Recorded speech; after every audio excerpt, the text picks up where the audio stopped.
Hello दोस्तों, नमस्कार। एक बार फिर से आप सभी का हमारे यूट्यूब चैनल में हार्दिक स्वागत है।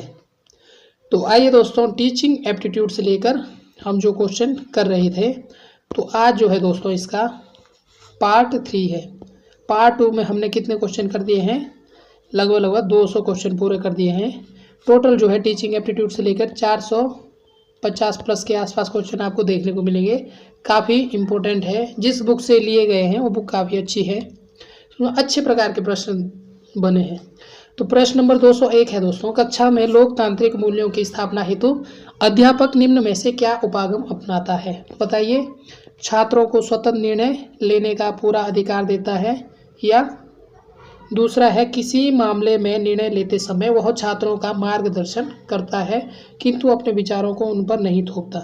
तो यही इसका राइट आंसर हो जाएगा। अगला प्रश्न है 202, अभिभावक को अपने बालकों के लिए अध्यापकों से आशा करते हैं। क्या आशा करते हैं? निष्पक्ष व्यवहार की, और दूसरा है सहानुभूति, तीसरा है योग्यता तथा ज्ञान की। तो कौन सा है दोस्तों? योग्यता, ज्ञान की नहीं। अभिभावक क्या करते हैं? निष्पक्ष व्यवहार और सहानुभूति एवं प्रेम की। ठीक है, ऑप्शन नंबर क और ख इसका राइट आंसर है। फिर अगला प्रश्न आता है दोस्तों, प्रश्न नंबर 203 है, प्रधानाचार्य अपने अध्यापकों से आशा करता है। तो बताइए क्या आशा करता है? समर्पण और निष्ठा की, योग्यता, ज्ञान की, आज्ञा पालन भाव की। तो सभी प्रकार से जो है प्रधानाचार्य अपने अध्यापकों से क्या करता है? आशा करता है। अगला है सम्मान प्राप्त करने के लिए दूसरों को सम्मान देना अति आवश्यक है। यह उक्ति लागू होती है, किस पर लागू होती है? कार्यकाल एवं कार्यस्थलों में, केवल सामाजिक परिस्थितियों में, केवल स्कूलों में, किस पर होती है? स्कूलों सहित सभी स्थानों में ना। सम्मान प्राप्त करने के लिए दूसरों को सम्मान देना अति आवश्यक है, तो यह सभी जगहों में लागू होता है। अगला प्रश्न है, प्रश्न नंबर 204 है, निम्न में से कौन सा काम एक शिक्षक के लिए बिल्कुल अनुपयुक्त है? शिक्षक का जनसेवी होना, यह सही है। शिक्षक को छात्रों की समस्याओं के हल मात्र से ही रुचि होना, ये भी सही है। शिक्षक का कक्षा में हर सप्ताह टेस्ट लेना और कॉपियों का मूल्यांकन करना, ये भी सही है। तो राइट आंसर क्या है? ऑप्शन नंबर घ, शिक्षण के महत्व को कम करके उपरोक्त कोई काम करना, ये इसका राइट आंसर हो जाएगा ना। ये क्या हो जाएगा? एक शिक्षक के लिए बिल्कुल असंगत हो जाएगा, है ना। शिक्षण को महत्व इसे कम नहीं करना, क्या करना है? ज्यादा देना है। बाकी ये तीनों बिल्कुल उपयुक्त है और घ आंसर इसका राइट है। अगला प्रश्न है दोस्तों, प्रश्न नंबर 207 है, दोनों ओर से हम लेके चले हैं। शिक्षण व्यवसाय अपनाने हेतु तैयारी करने के लिए सर्वप्रथम किसी व्यक्ति के अंदर निम्न में से किन बातों का होना आवश्यक है? बताइए। तो क्या होना आवश्यक है? सकारात्मक शिक्षण, अभिवृद्धि एवं अभियोगिता। ठीक है। समाज में यश प्राप्त करने की अभिलाषा, ये नहीं होना चाहिए टीचर में। दूसरा है व्यक्ति का कम वेतन एवं कम सुविधाओं पर भी काम करने के लिए तैयार होना, ये भी गलत है। तो कौन सा हो जाएगा आपका? सकारात्मक शिक्षण, अभिवृद्धि एवं योग्यता, अभियोगिता। अगला प्रश्न है, शिक्षण व्यवसाय को अपनाने के पीछे निम्न में से एक को छोड़कर सभी कारण हो सकते हैं। तो बताइए कौन कौन से कारण हो सकते हैं? सेवानिवृत्ति के बाद प्राप्त होने वाला लाभ, या सुधार की भावना, स्वयं को एक अच्छे शिक्षक के रूप में स्थापित करने की लालसा, छात्रों के सर्वांगीण विकास के लिए प्रयास करने की इच्छा। तो राइट आंसर क्या आपका? ऑप्शन नंबर है कि सेवानिवृत्ति के बाद प्राप्त होने वाला लाभ। अगला प्रश्न है कि उत्तर प्रदेश सरकार की 2 योजनाएं, बेरोजगारी भत्ता तथा कन्या विद्याधन योजना, ने शिक्षा को किस प्रकार से प्रभावित किया है? तो किस प्रकार से? क और घ इसका राइट आंसर है। क है छात्र छात्राओं में स्नातक शिक्षा ग्रहण करने का रुझान तेजी से बढ़ा है, क्योंकि उन्हें पता है कि इसके बाद भत्ता तो मिलेगा ही। ठीक है। दूसरा है शिक्षा की आवश्यकताओं की पूर्ति के लिए निजी कॉलेज बहुत तेजी से खुल रहे हैं, तो ये राइट आंसर है। अगला प्रश्न है, शिक्षक नियुक्ति होने के बाद भी शिक्षकों को प्रशिक्षण की आवश्यकता होती है, क्यों? क्योंकि नए नए अनुसंधानों एवं शिक्षा में उनके प्रयोग की जानकारी अध्यापकों से मिलती रहनी चाहिए, तो यही राइट आंसर हो जाएगा इसका। अगला प्रश्न है, आजकल स्कूलों में अधिक बल दिया जाता है, क्यों दिया जाता है? क्या, किस विषय पर?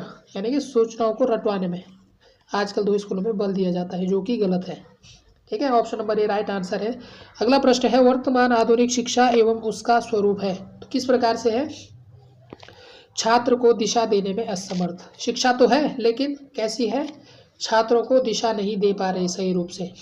अगला प्रश्न है, ग्रामीण क्षेत्रों में अधिकांश बालक प्राय हाई स्कूल से आगे नहीं पढ़ते, क्यों नहीं पढ़ते? वहाँ इससे आगे विद्यालय उपलब्ध नहीं होते और उन्हें पढ़ने के लिए काफ़ी दूर जाना पड़ता है, पहला स्टेटमेंट। दूसरा है आपका कि शिक्षा चाहे जितनी ऊंचे स्तर की हो वह उन्हें रोजगार नहीं प्रदान कर पाती, इस कारण से या वे महंगी शिक्षा का खर्च वहन नहीं कर सकते। बिल्कुल सही है।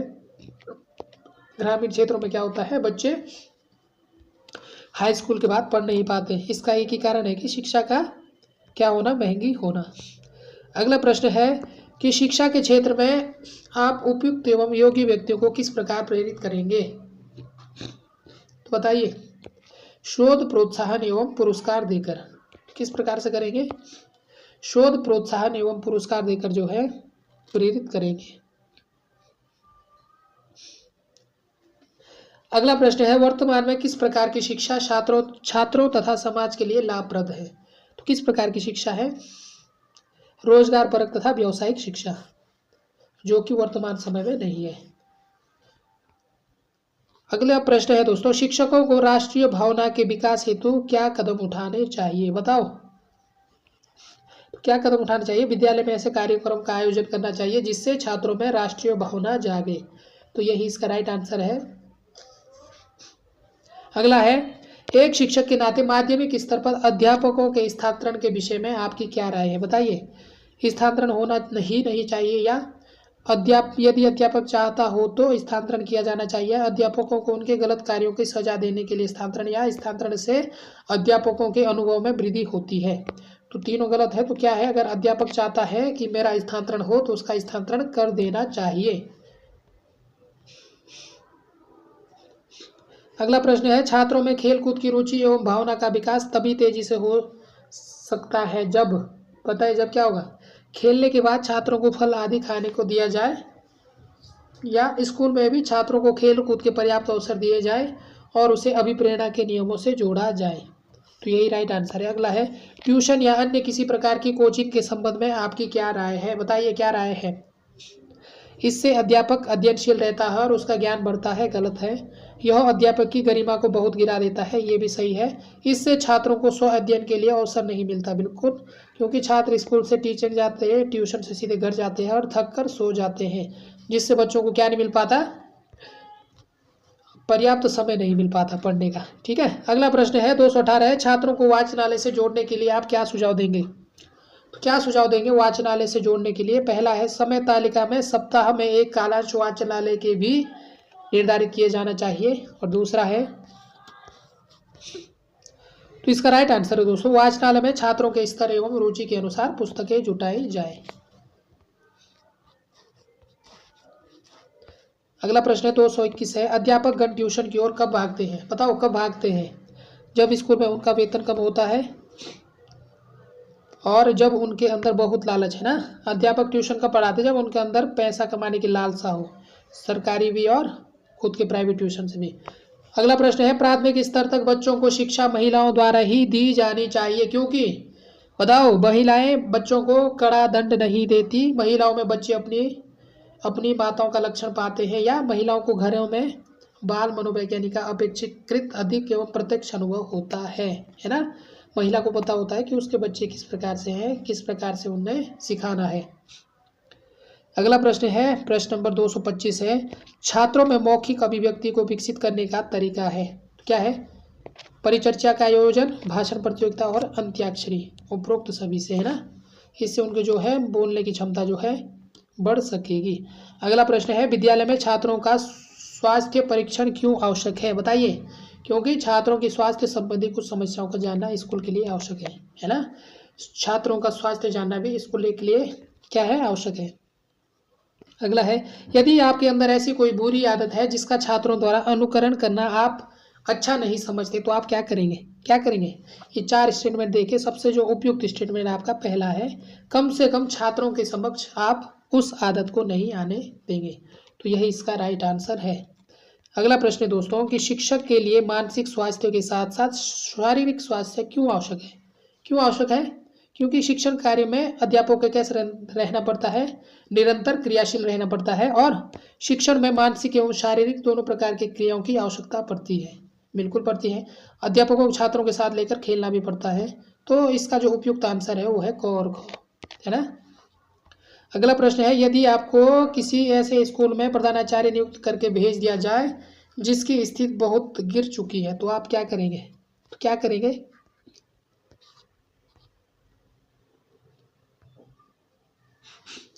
तो यह देखेंगे कहाँ सुधार संभव है, या सेक्शन ऑफिसर से वित्तीय समस्या पर बात करेंगे, या सुधार कार्यक्रमों के संबंध में पूरे स्टाफ पर चर्चा करेंगे, या सुधार कार्यक्रम पर अध्यापकों से चर्चा करेंगे। तो क्या करेंगे?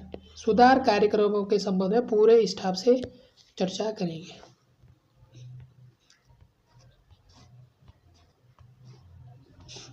अगला प्रश्न दोस्तों, प्रश्न नंबर 228 है कि कक्षा के अति कमजोर छात्रों के लिए अध्यापक को क्या करना चाहिए? बताइए। खाली समय में उनकी मदद करनी चाहिए, या परीक्षा में फेल होने के डर से उन्हें कक्षा से निकाल देना चाहिए, या उन्हें ट्यूशन पढ़ने की सलाह देनी चाहिए? क्या करना चाहिए? खाली समय में क्या करना चाहिए? खाली समय में उनकी मदद करनी चाहिए, है ना। कक्षा में अति कमजोर छात्रों के लिए खाली समय में आप अपना टाइम निकालकर उन्हें पढ़ा सकते हैं। अगला प्रश्न है, पत्र पत्रिकाएं पढ़ने से क्या होता है? समसामयिक विषयों एवं घटनाओं की जानकारी प्राप्त होती है और अध्ययन की आदत का विकास होता है। तो दोनों इसके सही आंसर है। अगला प्रश्न है, माध्यमिक स्तर तक की शिक्षा का नियंत्रण वास्तव में किसके हाथ में होना चाहिए? तो बताइए। ग्राम प्रधान या नगर पालिका चेयरमैन के हाथ में, या चुने हुए प्रतिनिधियों के माध्यम से समुदाय के हाथ में, या राज्य सरकार के हाथों में, या केंद्र सरकार के हाथों में? तो किसके हाथ में होना चाहिए? चुने हुए प्रतिनिधियों के माध्यम से समुदाय के हाथों में। अगला प्रश्न है, यदि प्रधानाचार्य आपको कुछ अतिरिक्त जिम्मेदारी दे तो आप क्या करेंगे? बताओ। उसे क्या कर लेंगे? चुपचाप से सहर्ष स्वीकार कर लेंगे। अगला है, कौन सा पाठ आसानी से पढ़ा और याद कर लिया जाता है? कौन सा? जिसमें विद्यार्थियों की अधिक रुचि होती है उसे आसानी से पढ़ सकते हैं और याद भी कर सकते हैं। अगला प्रश्न है दोस्तों, अध्यापक की जीवन शैली किस आदर्श के अनुरूप होनी चाहिए?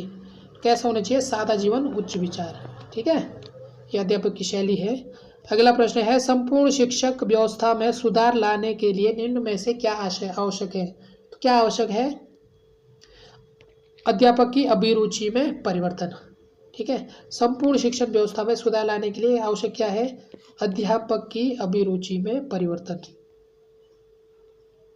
अगला प्रश्न है, शिक्षा के सभी स्तरों पर महिला शिक्षा को निःशुल्क कर देने का क्या परिणाम हो सकता है? तो बताइए, क्या परिणाम हो सकता है? महिला के लिए शिक्षा निःशुल्क करने से क्या परिणाम हो सकता है? सबसे है कि महिलाएं कुछ दिनों बाद पुरुषों के बराबर आ जाएंगी, और इस प्रोत्साहन से लोग बालिका भ्रूण हत्या करना छोड़ देंगे और लिंग अनुपात सुधर जाएगा। तो दोनों जो है सही है ना। महिलाओं के लिए जो निःशुल्क शिक्षा का से ये दोनों जो है सटीक संबंध है। अगला है, आपके विचार से वार्षिक परीक्षा में सभी छात्रों को पास कर दिया जाना चाहिए, क्यों?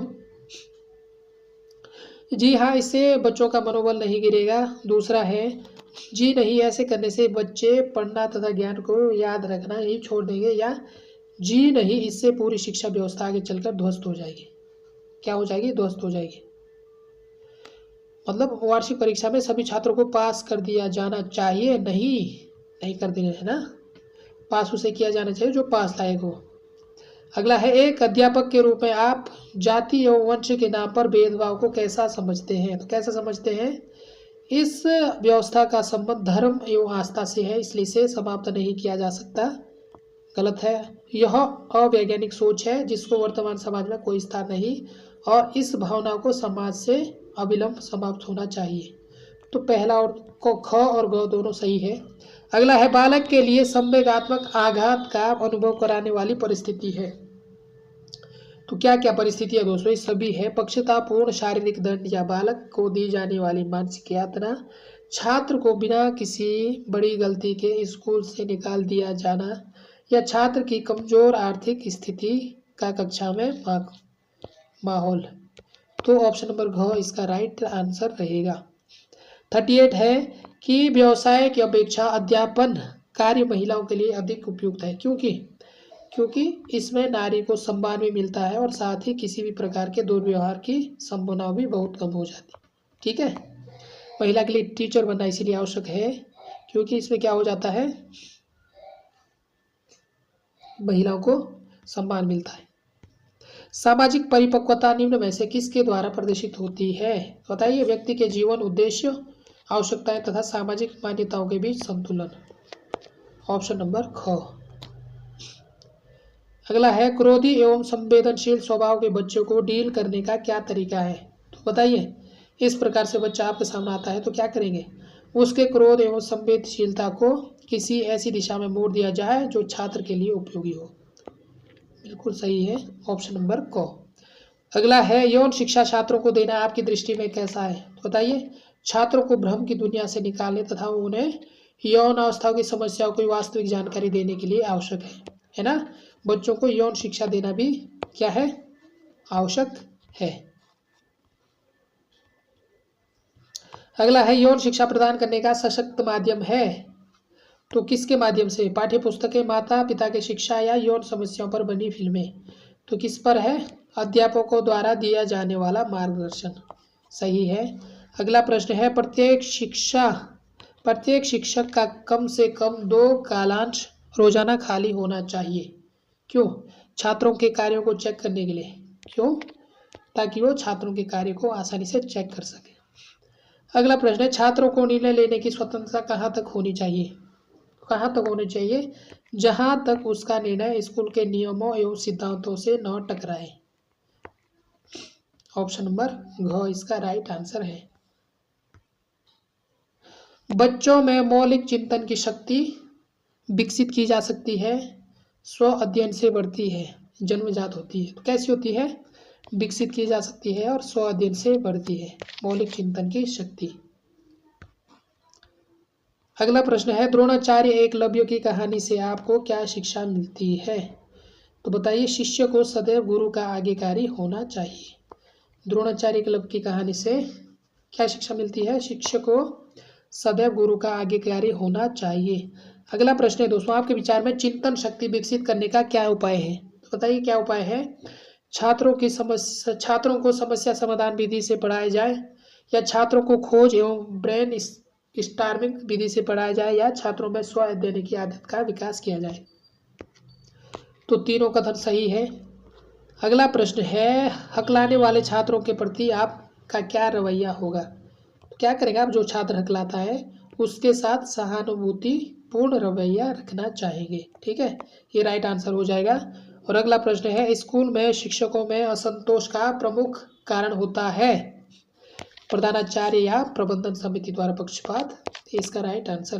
तो 250 क्वेश्चन हो रखे हैं। अब आपके 250 के आसपास यहाँ पर, मतलब 200 के आसपास क्वेश्चन यहाँ पर आपके अभी उपलब्ध है, तो इन्हें नेक्स्ट वीडियो में कवर करने का प्रयास करेंगे। तो आज के लिए इतना ही दोस्तों। ये क्वेश्चन जो है काफ़ी इम्पोर्टेंट है। जिस बुक से लिए हैं वो बुक काफ़ी अच्छी बुक है, तो काफ़ी अच्छे प्रकार से उसमें प्रश्न बने हैं, तो इसकी परीक्षा में काफ़ी हेल्पफुल रहने वाले हैं। तो बने रहे दोस्तों आप हमारे साथ। मिलते हैं नेक्स्ट वीडियो में, तब तक के लिए आप सभी का धन्यवाद।